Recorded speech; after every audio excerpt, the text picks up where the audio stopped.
Hello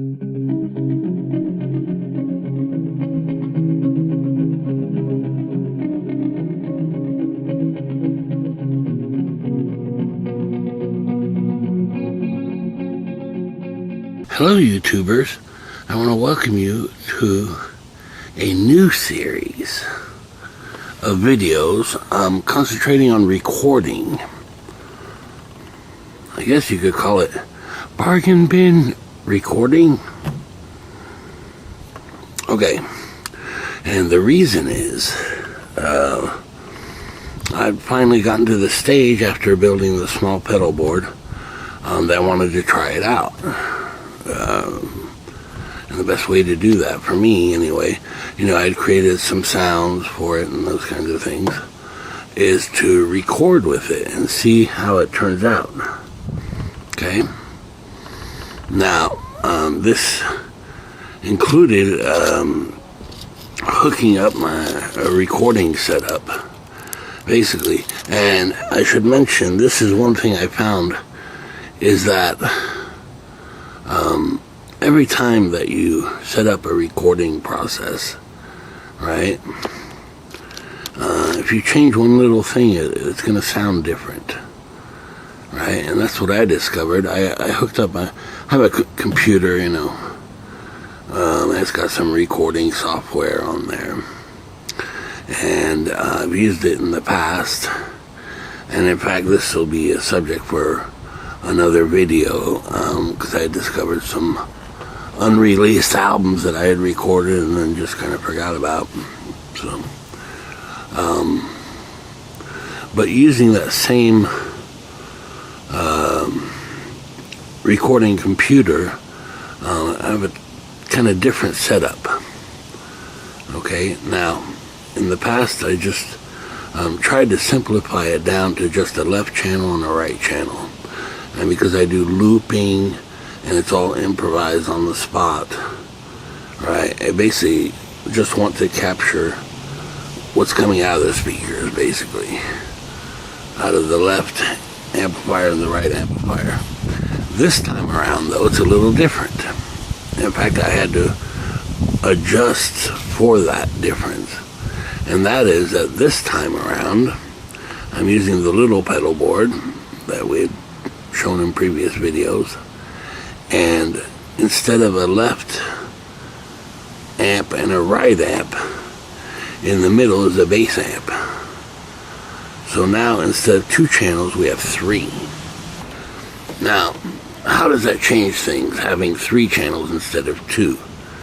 Well, first thing is, usually I just use 2-track software like SoundForge or something like that, as opposed to a DAW like whatever they use these days, Sonar or what have you,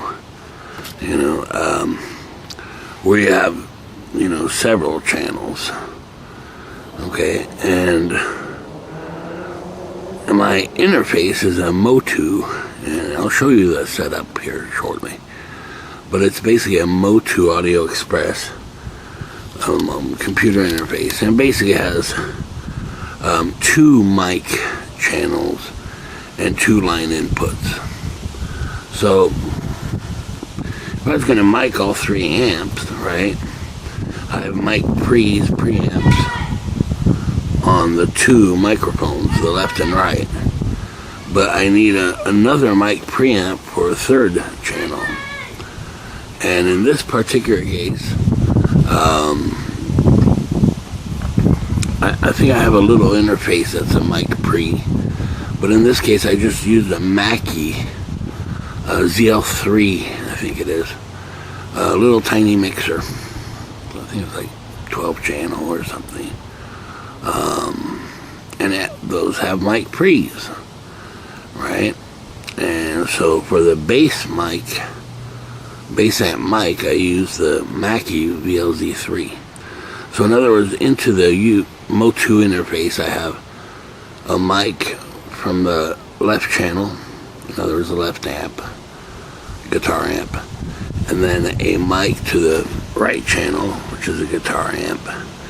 But the bass mic, right, goes into a Mackie mixer, and then the output of that, right, because it has a mic pre-built in, the output of that goes to one of those line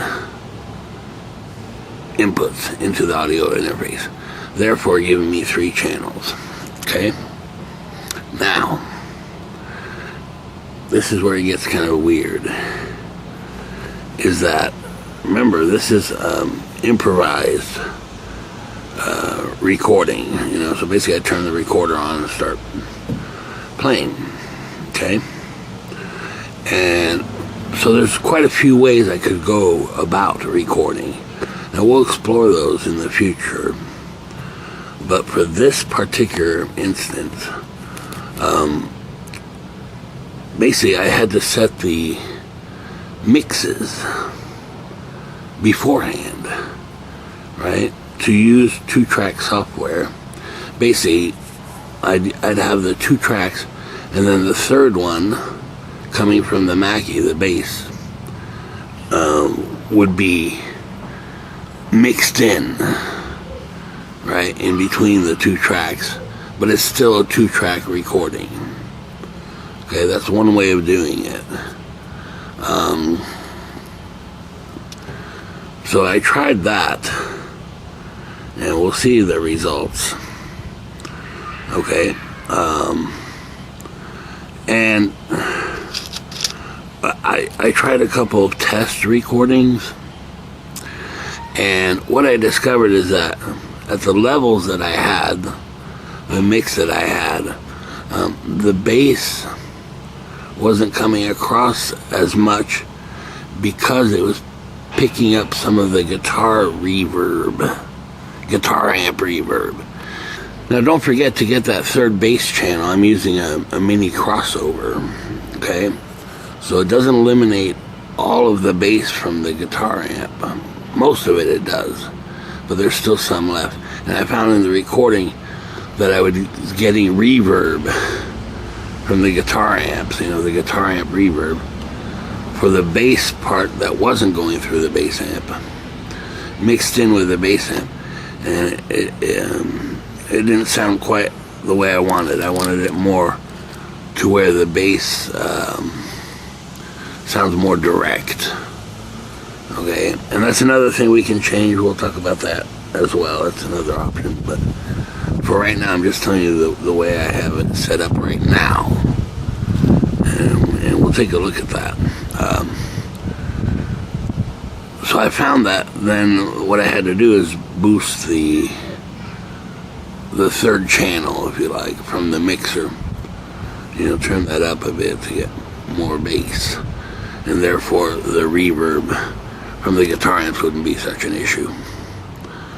Alright, so it's kind of a different setup than I've ever done before, and it resulted in a different sound.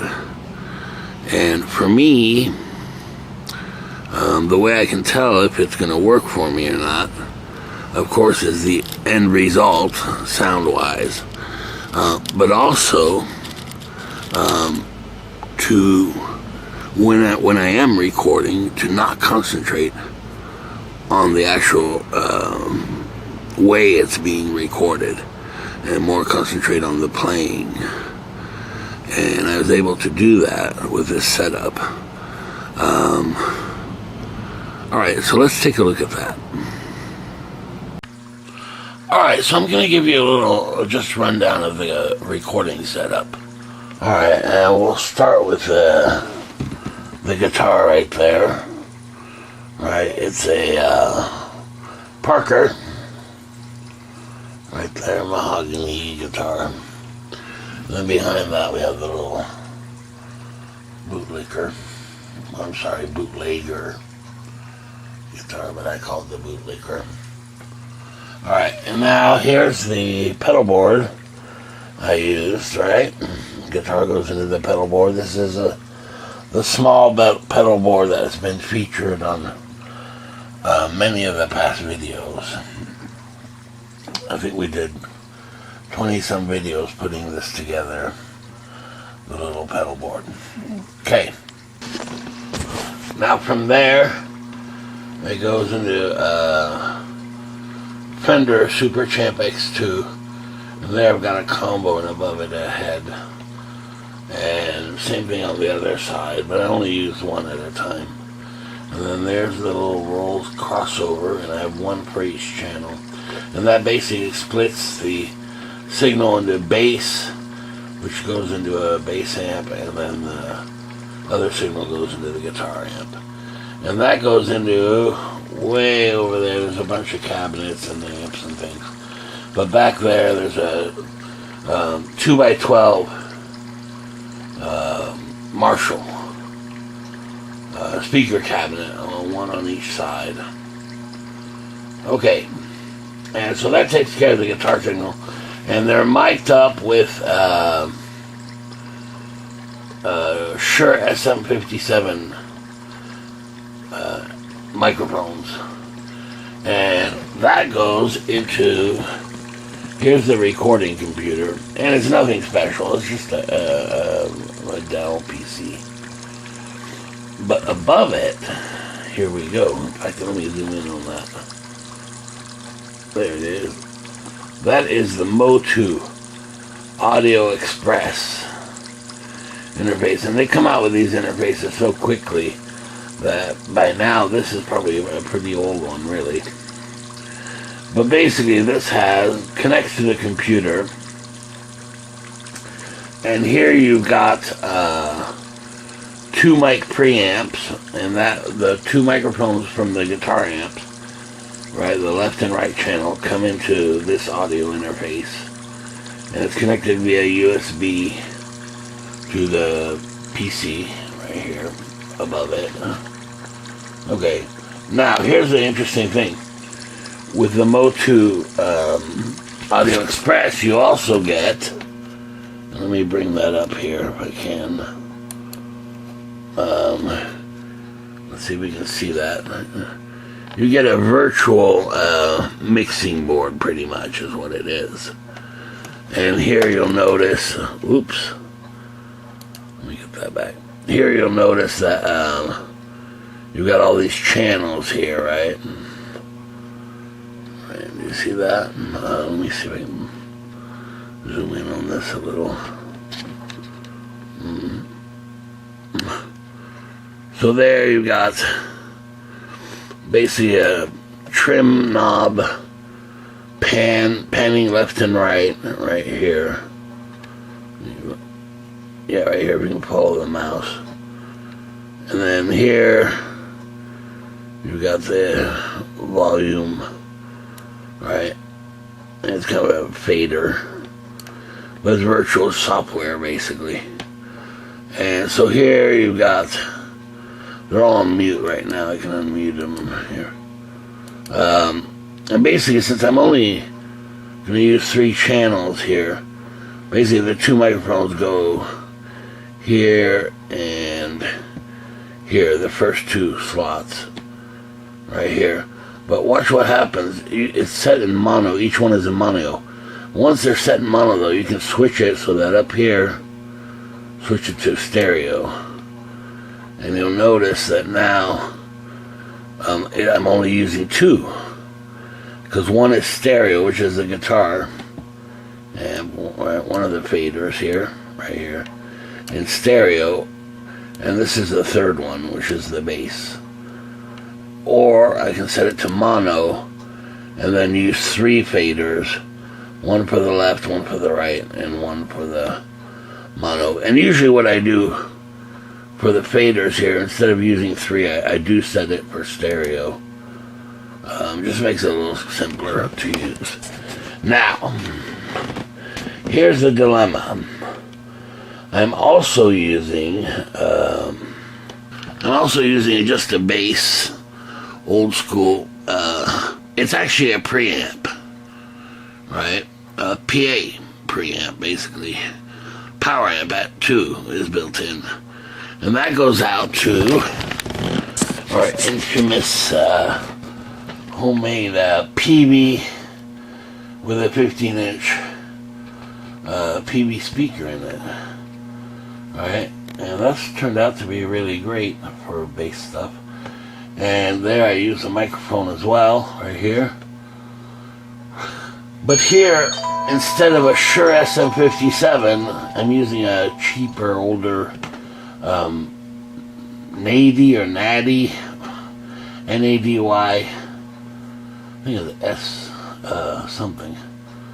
I don't know what it is exactly. But anyway, it's kind of like an SM57. It's a dynamic microphone.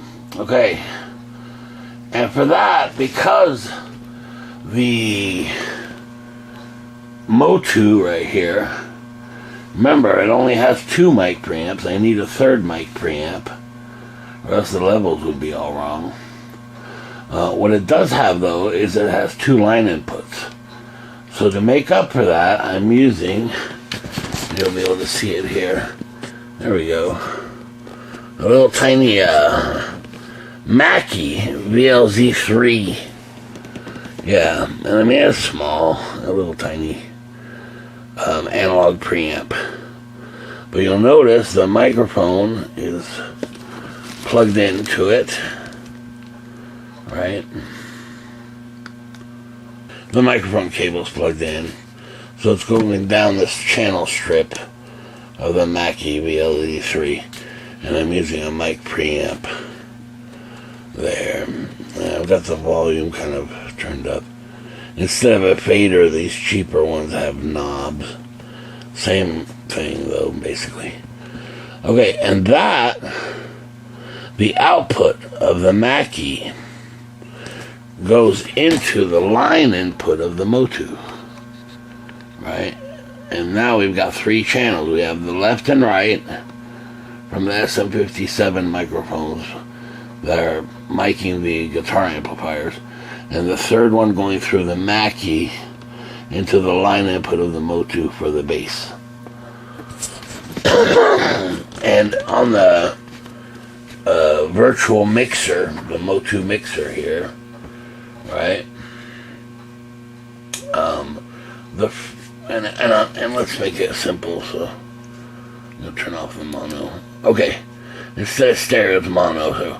So we have 1, 2, 3. These 3 mixers, and it goes out to a audio output here at the end. So that is basically the setup.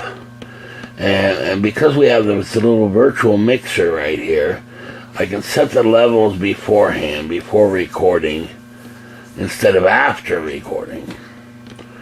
And basically the idea is to kind of pick up exactly what I hear in the room, just a live recording pretty much. And because it's mixing it together, remember, if I go up here, I'm gonna set it to stereo right here. Click on that. So now I've got, the first one is the guitar, second one is the bass.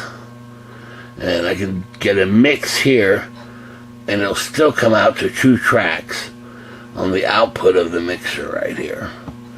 And basically that goes into a recording software. In this particular case, this is an old, just 2-track software, Soundboard. It's ancient by now. But it's got, DirectX plugins, and you can do mastering. So in fact, I have a track loaded up here, and we can play it here.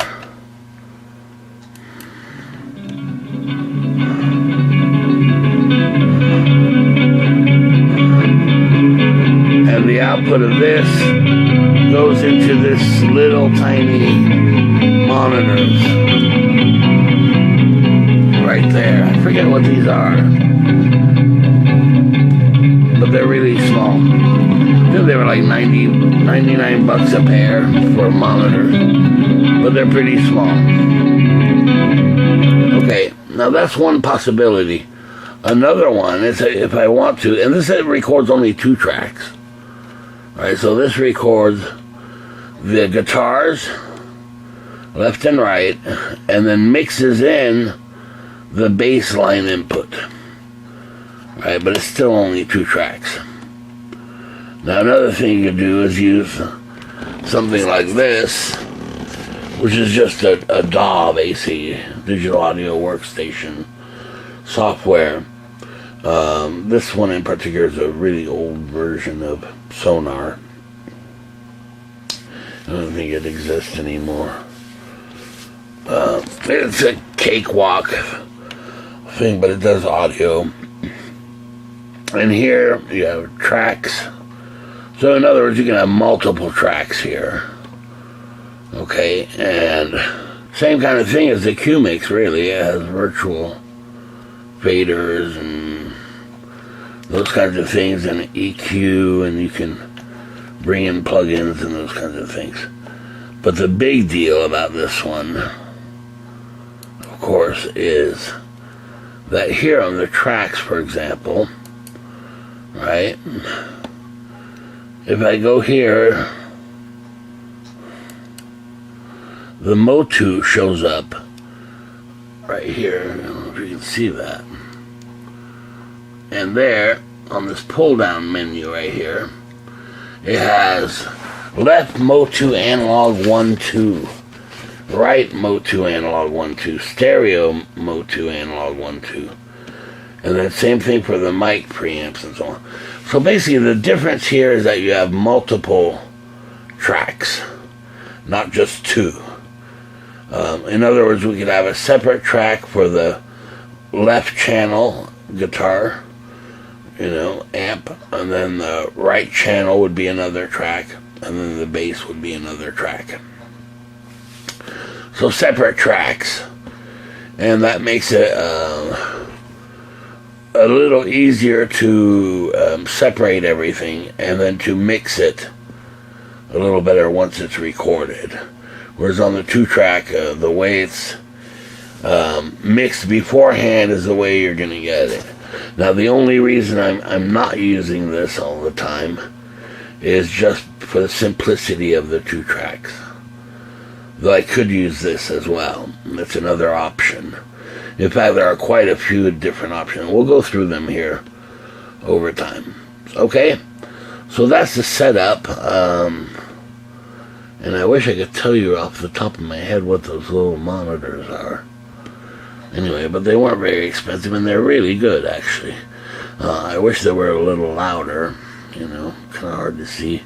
Basically, it's got a little tiny, God, I don't know what that is, 3-inch woofer and a tweeter. But it's actually pretty decent, and as a monitor, it really gives you a decent sound. So then that's where I record, and then do the mastering as well, And when I say mastering, it's home mastering, basically. Cutting low-end rumble using EQ or compressors, clip peak restoration, stuff like that. And basically that brings you up to a final level where you have a track that you can actually put on a CD or that kind of thing. Okay, so with this setup, I ended up with a 2-track recording, right?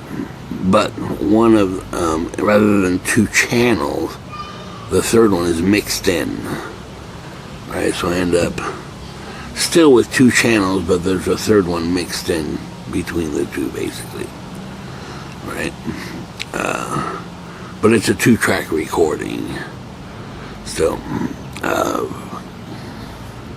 Now this is the way I have it set up now, but there are many other options, and we'll basically in this series of videos we'll explore those, and try to get some different sounds and things. So what I ended up doing though is from recording, just trying things out and things, I ended up recording an album, pretty much. I had, I don't know, I think it was 11 or 12 tracks.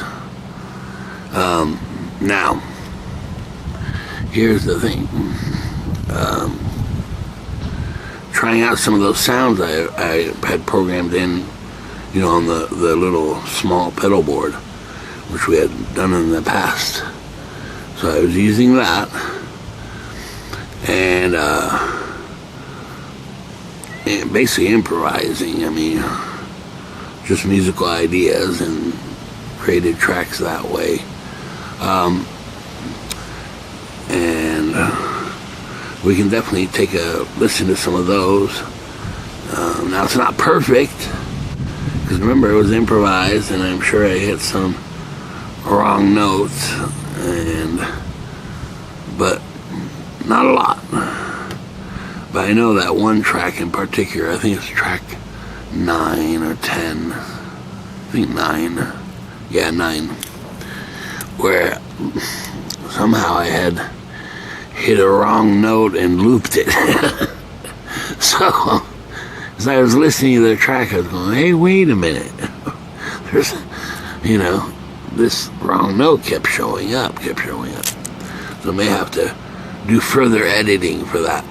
Now, because there was a 2-track recording on this recording computer, I had kind of mastering software, just basic compressors, bringing up the levels and that kind of thing. And then for the bass, right, that's another experimentation, is cutting all frequencies at 80 hertz. And remember, bass can go down to 40, 30. So messing around with that. All right, now the next step, of course, was to record, and ended up with 11 tracks for a potential CD. And each track is 16-bit, 44.1 kilohertz. That's what it comes out to. And so I remember, these are improvised on the spot. They're just looping and things, and trying out those sounds I had created on the little pedal board. And in fact, the very first track I did, we can take a listen to it here. Now keep in mind, of course, this is coming through just a little camera audio, and at the end I'll put a couple of tracks so you can hear what it actually sounds like. But anyway, to give you an idea. So this one, the very first thing I wanted to try was the guitar synthesizer. Alright, so let's take a listen to that.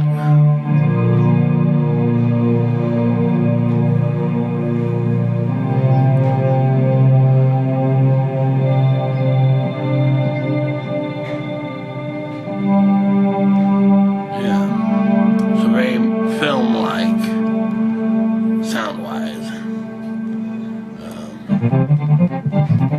We can fast forward it a bit. Now here, you can hear the bass emulations done on guitar as well, coming through that PA speaker, through the Mackie mixer. Right?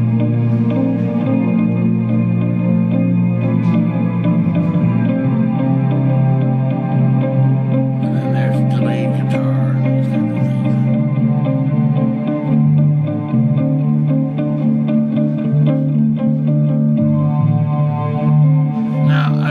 Pretty pleased with that. Though I think the bass still can be recorded a little better, but I'm just experimenting with that now.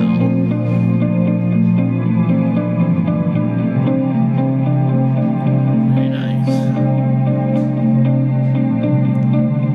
Okay, we'll move on to the next track. And the next track is kind of a very different, in fact, because I had added some distorted guitar, which I usually don't do anymore, but I did for this track, just to see, if I could use that sound. So we can take a listen to it here.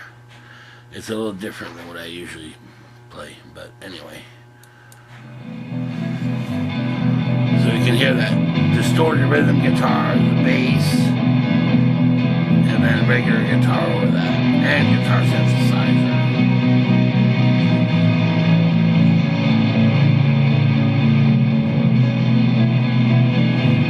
So this kind of building thing.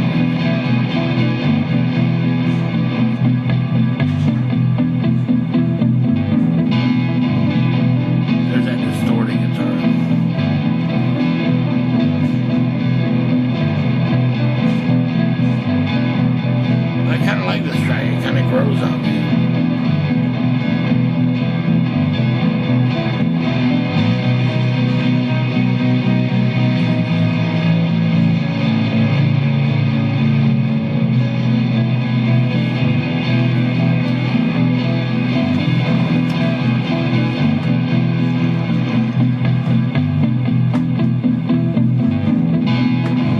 that chorusy kind of part has distorted guitar, guitar synthesizer, bass emulation, and then delayed guitar on top of that.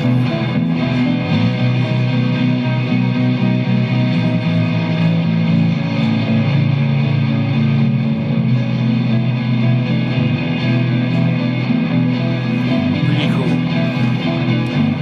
I like it. Okay. Next track. Okay, now this one, I tried several guitar synthesizer parts, and at the very beginning I used a guitar synthesizer sound that's kind of different that I don't use very often, and it's okay once or twice. Remember, this is our loops, right? You wouldn't want that synthesizer sound all the time. This is it right there, that little high-pitched synthesizer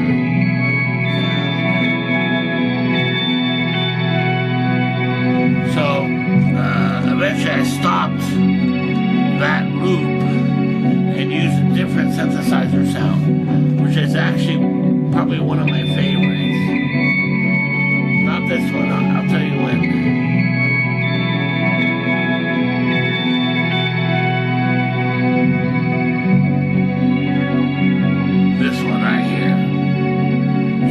Really well. You'll hear it here. Yeah, that little high-pitched one, I don't know. It's okay.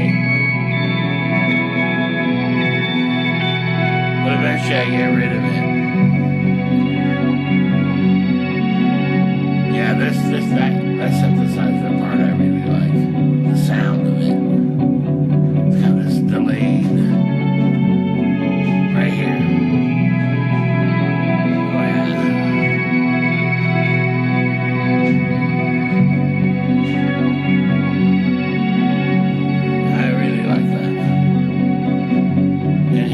The bass very well, and then the delayed guitar.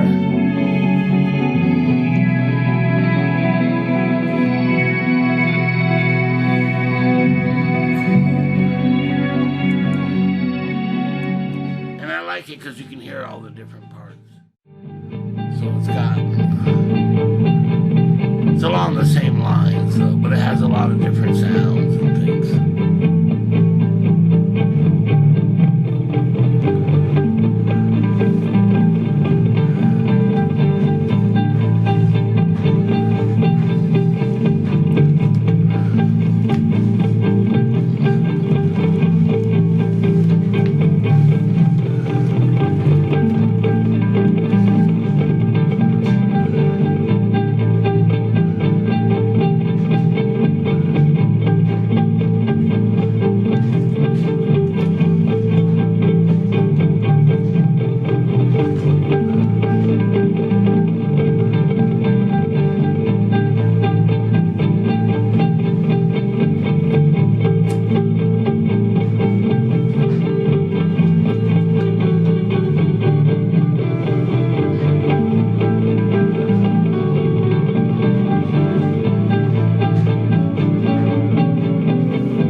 So the next track here.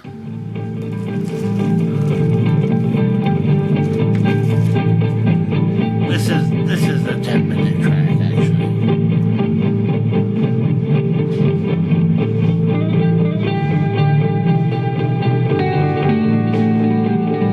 And there's quite a few guitar tracks looped together here.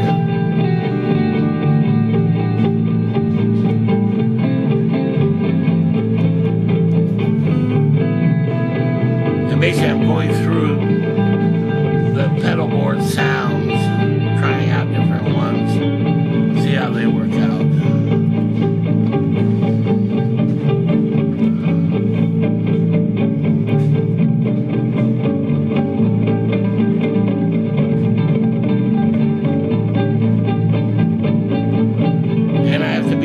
careful timing-wise. And when I'm off time a little bit, you can hear it sound almost like ping pong balls. And then it sorts itself out timing. And sometimes I'm off timing-wise. I'm very pleased with the guitar synthesizer sounds. They fit very well.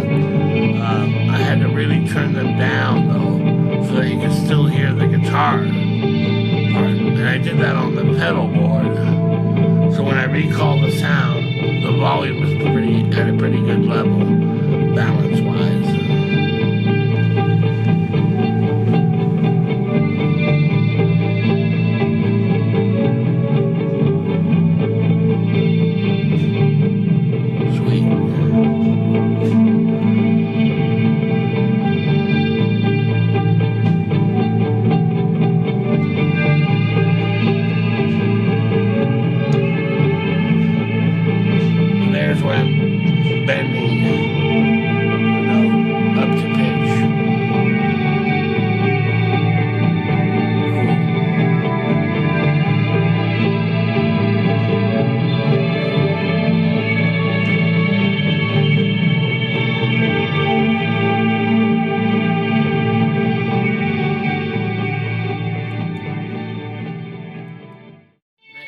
Here's one that I really like. It's real simple, but I really like it.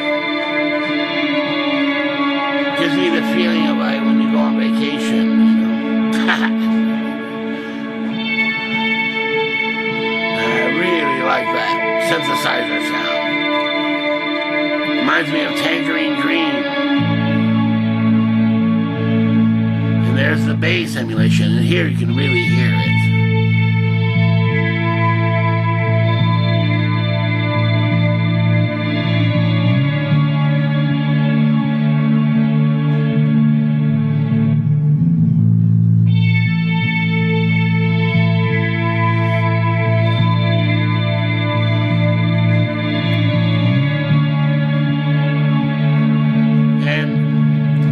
Later on in the track, I used distorted guitar.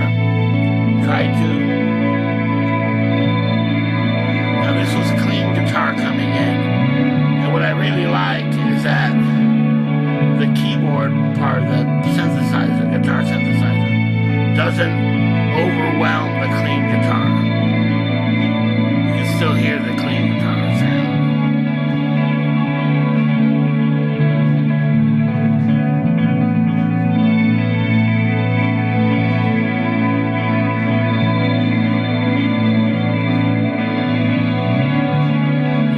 Distorted guitar come in, which I'm kind of experimenting with.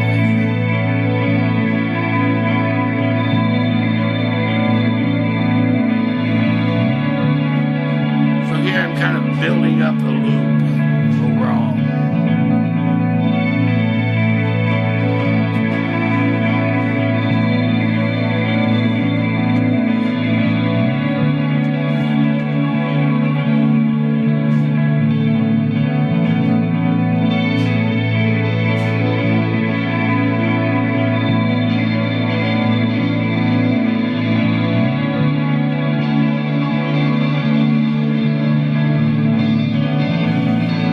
That distorted guitar coming in.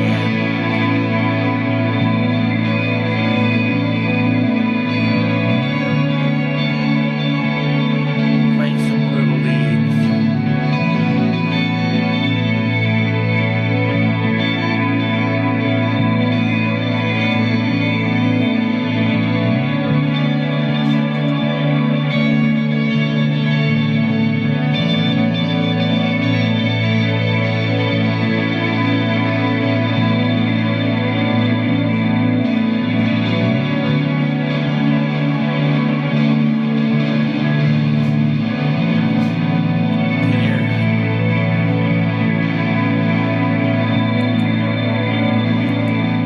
Alright, now this one is experimenting, trying to use that little Boss RC5 drum machine built in. And to be quite honest, it sounds better live, or, you know, or even practicing, more than in a recording. It's just drums through guitar amps. It just doesn't work. You can hear it here. It's okay. It's okay. But definitely using something like a Beat Buddy direct, you know, maybe through the Mackie mixer, would sound really good. Which here is okay.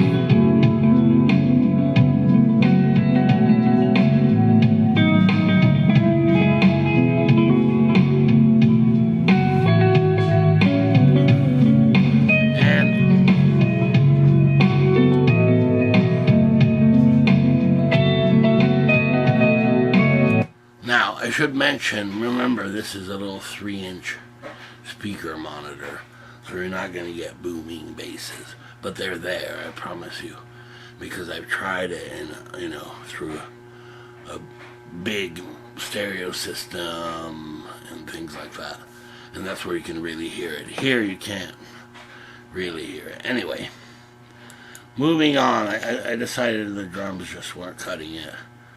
So I tried a couple other tracks. Okay, let's take a listen.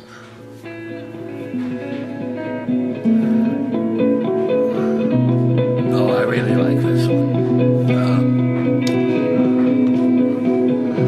It's using a lot of delayed guitar, right? There are repeating patterns.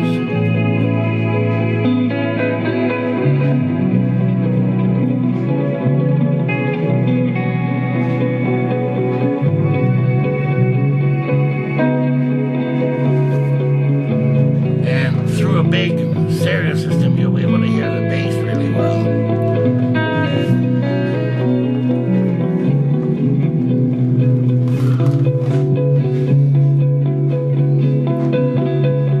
And there's several layers of delayed guitar.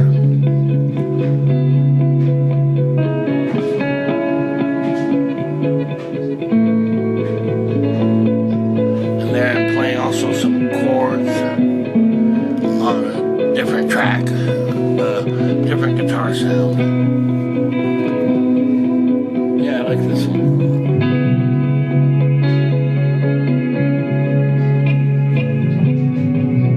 There's that guitar synthesizer.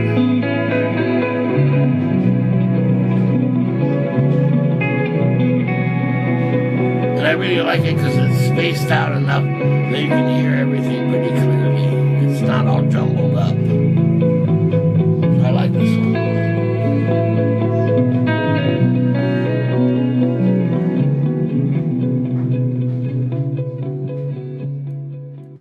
Alright, and now track 9. Okay.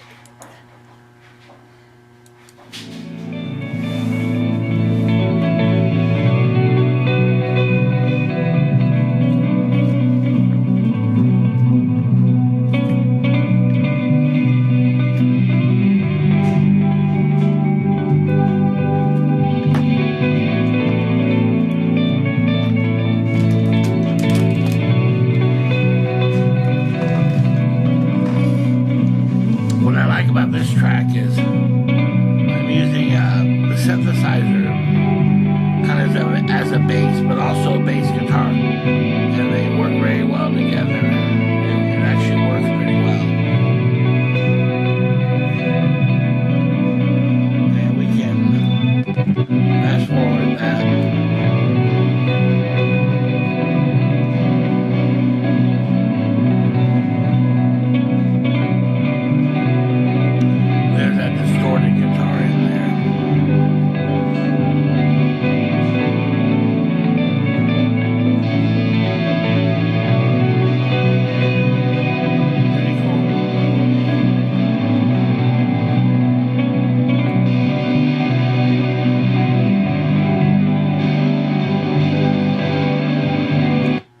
So there are 9 tracks ready to go.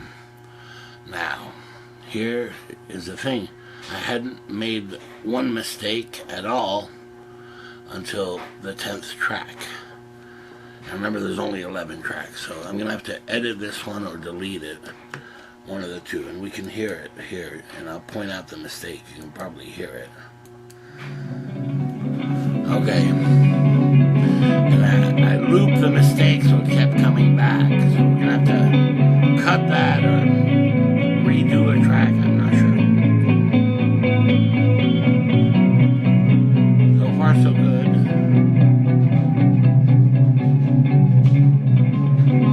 Uh-oh.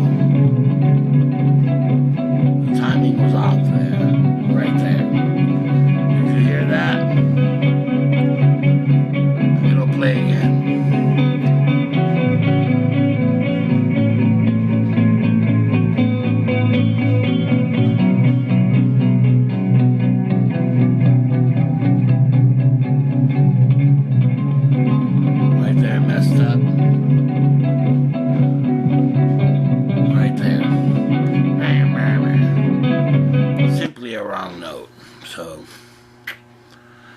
That track's gonna make the album, and then we've got one last track left.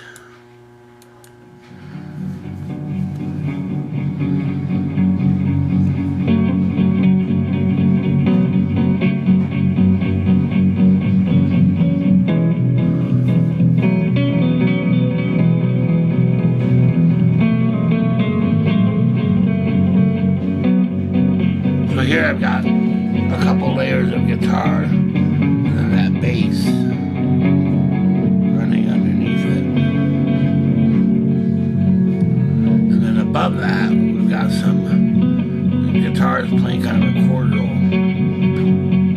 pattern.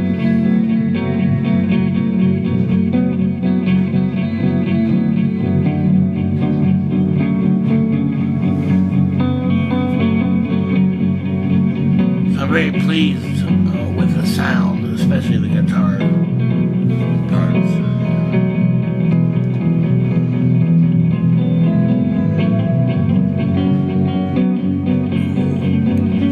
Let's fast forward it. Of course, bring in the guitar synthesizer.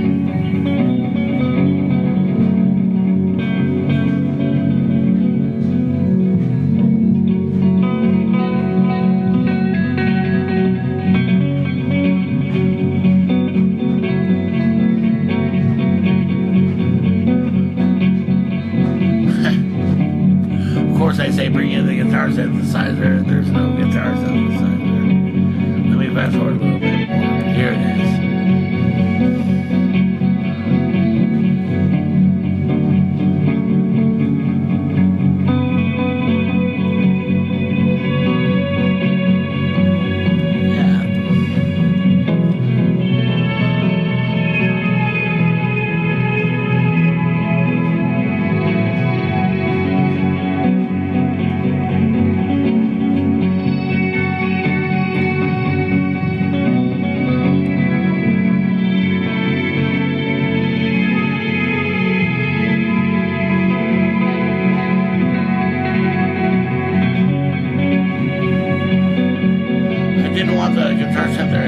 Too overwhelming.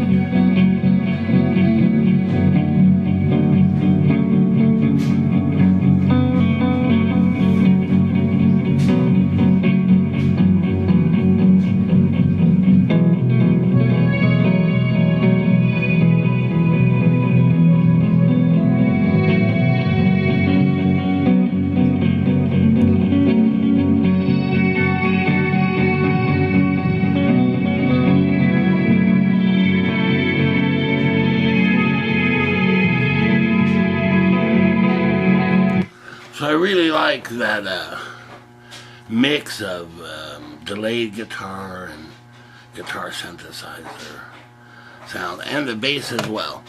Now, this is a work in progress, but this is basically album 363.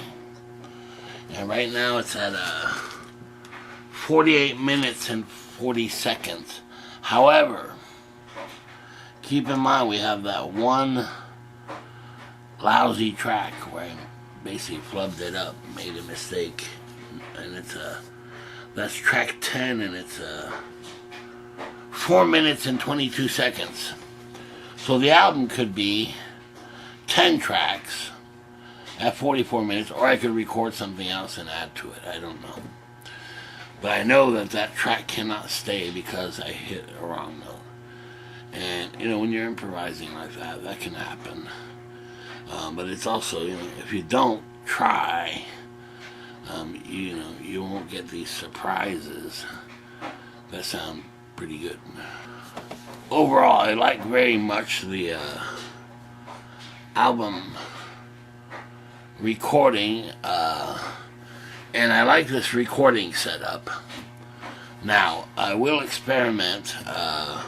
One thing I could do bass-wise, for example, would be to run through the bass amp, the heart key, and either mic it, or it has a direct out. I could try that, running through the Mackie into the Motu interface. Okay, anyway, there's all kinds of different possibilities. But for this particular album, I showed you the recording setup, for better or for worse. I do think the bass is not bad. You know, I think it could be a little more prominent. Of course, listening to it through the little tiny monitors doesn't help all that much. But anyway. Alright, so there you go. And don't forget, I'm going to put a couple of tracks at the end, complete tracks, that are direct rather than going through the audio of the camera. Alright, so there you go. And that is going to be, I guess, Modern Rock Guitar Volume 1, or no, 363. 363 is my 363rd album, if you can believe that. That's crazy. But remember, you know, because it's improvised and things, I do quite a bit of recording, and I like having a setup like that. So I can probably create quite a few albums this way. And remember, my focus or interest, if you like, is very much kind of film music, you know, instrumental film music, you know, so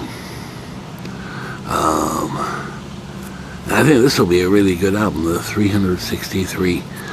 So I still, you know, need to edit some things and get rid of wrong notes.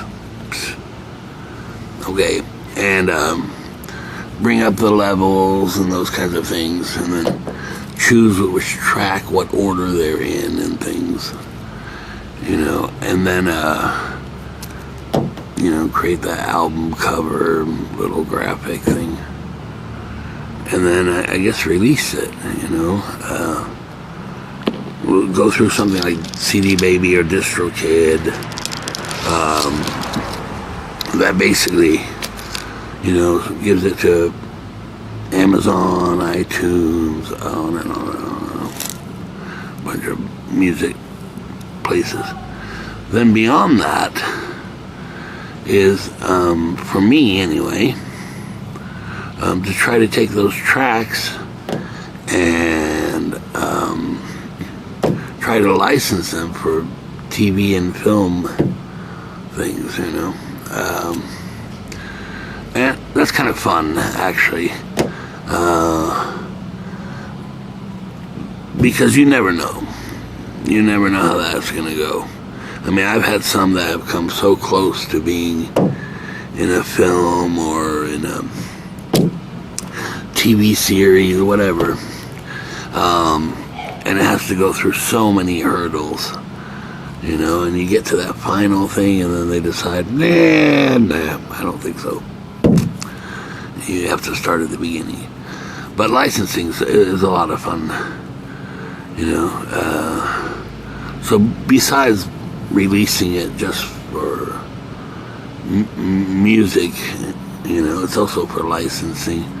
But most importantly of all is just, I like to listen to this stuff. I really do. And I enjoy it. I very much like the moods and atmospheres it creates. Alright, So here we go. One thing I'm going to do is I'll try to put together a little track at the end of this video, which is not relying on this little camera mic, so you can get an idea of the quality of the actual recording, you know, because the camera audio is not ideal, obviously. You know, it should sound a little better anyway. Alright, and the next video will be another recording video, and in this case it's the missing albums video, because when I had hooked up that recording computer, I discovered, as I said, about, I think it's like 7 or 8 albums that I had recorded and just had not released at all. So we'll take a look at those, or at least we'll listen to some of those and see, you know, if they're worthy and things.